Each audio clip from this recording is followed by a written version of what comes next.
I'm Rugmini and today I'm going to present a book talk on the book The Lords of the Deccan, which is the first work by the author Anirudh Kanisetti.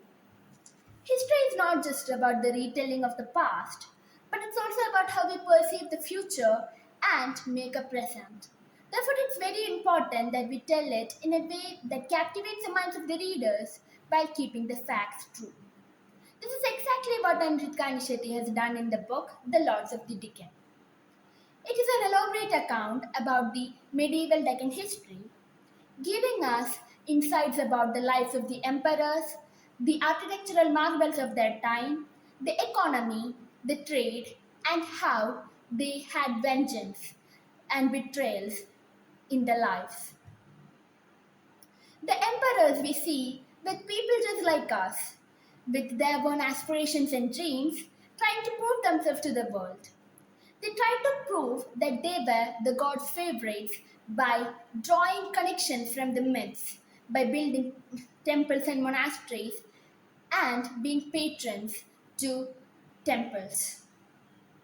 We see that they were war hungry because this provided them power. They wanted to prove and show the people that they were ruling that they were more powerful than everyone around them, the other emperors.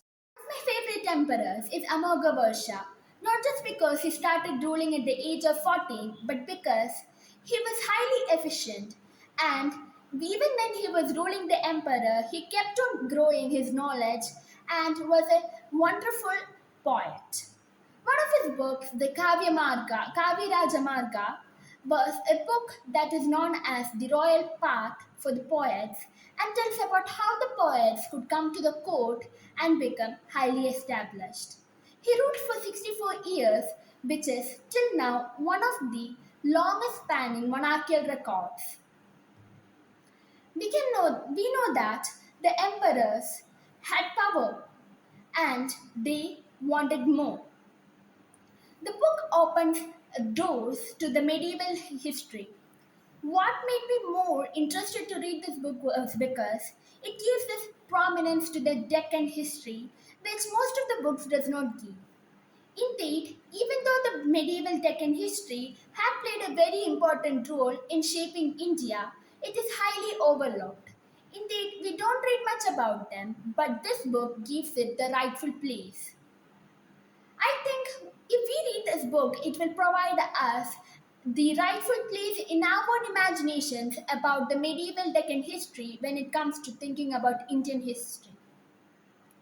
The book is very easy to read because Anirudh Kanisetti has wrought it in a way that brings us straight into the past, whereas making it a telling that can be connected with the future. I would easily recommend this to anyone who loves history and wants to know about how we and our society and the cultures that we see now are formed. Thank you.